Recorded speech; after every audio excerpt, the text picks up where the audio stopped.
j'ai la joie de vous partager mon témoignage, en fait ma rencontre avec Jésus.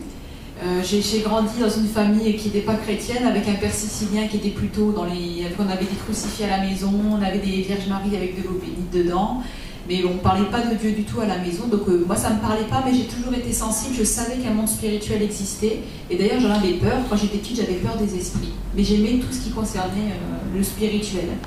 Et après ma famille a éclaté, mes parents ont divorcé, et ça a été des moments très difficiles, donc...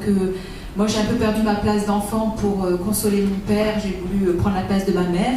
Donc j'ai perdu mon identité, j'ai perdu le sens de ma vie, je me suis totalement annulée. Et après, à la force des choses, on a envie de vivre, on sent dans nous qu'il y a la vie. Donc j'avais envie d'aimer, être aimée. Donc je me suis un peu retrouvée dans les yeux de garçons, de relations en fait, mais j'avais toujours cette soif d'existence, de vérité, d'amour vrai.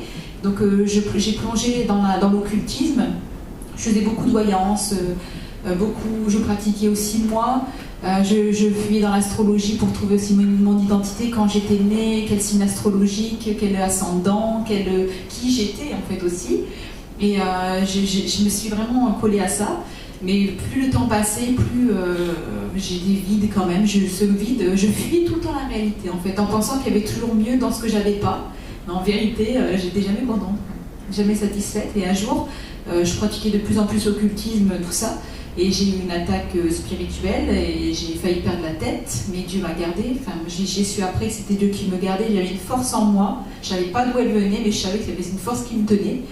Et il y a quelques années, il y a 2 ans, un peu plus de 2 ans, un garçon que je connaissais m'a parlé de Jésus, il a rencontré Jésus d'une façon fulgurante, et il était complètement changé, et moi ça m'a interpellée parce qu'il avait changé, mais ça ne m'intéressait pas du tout, parce que je campais sur mes positions, de mes philosophies un peu orientales, ésotériques, bouddhistes, tout ça, avec mes conceptions.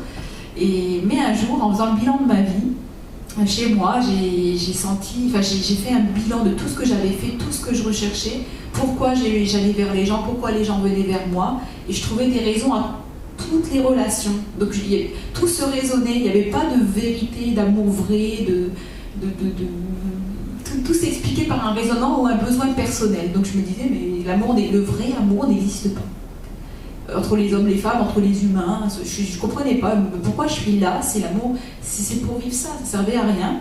Alors, et d'un seul coup, j'ai senti un sentiment de détresse tellement fort que j'ai eu un flash de suicide. Mais je savais que c'était pas de moi, que c'était vraiment spirituel ce flash, que c'était du côté mauvais de la force. Et je me suis souvenue, une lumière est venue, je me suis souvenue de ce garçon, qui est de Jésus en fait. Et je me suis adressée à Dieu et j'ai dit, si c'est la vérité, j'ai besoin de toi. Et dès que j'ai fini cette phrase, alors que j'ai même pas parlé trop haut, je l'ai dit en moi, j'ai senti une force me traverser tout le haut de mon corps. Et c'était vraiment palpable, je l'ai senti physiquement. Et je savais que c'était vrai en fait. Et j'ai parlé à ce garçon et je lui ai demandé de me parler de Jésus. Et il m'a invité à une soirée où il y avait un missionnaire qui prêchait, qui venait apporter un message sur la parole de Dieu, sur la Bible. Et j'ai pleuré toute la soirée. Je savais que j'avais trouvé enfin l'endroit où où je me sentais déchargée d'un poids lourd de mes épaules. Je pleurais. Et quand je suis sortie de là, on m'a distribué un petit évangile sur lequel j'ai pu lire « Venez à moi, vous tous qui êtes fatigués, chargés, je vous donnerai du repos ». Et j'étais percutée par ce verset. J'ai rien compris de tout ce qui était écrit, mais ce verset-là, il m'a percutée, cette phrase-là. Et dès ce moment-là, j'ai eu une paix, une joie, je pleurais pour rien, j'étais chez moi toute seule, je riais aux larmes, et c'était comme si mon cœur battait pour la première fois de ma vie. Ça m'a marqué, c'est comme si c'est la première fois que je chantais quelque chose ici qui vivait. Et il a changé ma vie, j'ai été guérie d'un problème de hanche, j'ai été délivrée de tout ce qui est occultisme, tout ça. Dieu m'a parlé carrément de ne pas aller à un rendez-vous où je devais aller. Donc j'ai tout jeté, parce qu'il m'a montré que c'était vraiment pas bon, que ça venait pas de lui, et que ça me faisait justement du mal. Et de jour en jour, je me sens vivre, revivre, il y a une vie qui jaillit, et au-delà de ce que j'avais pu même imaginer. Et c'est en chemin, c'est toujours en chemin. Mais l'espérance et le meilleur est là.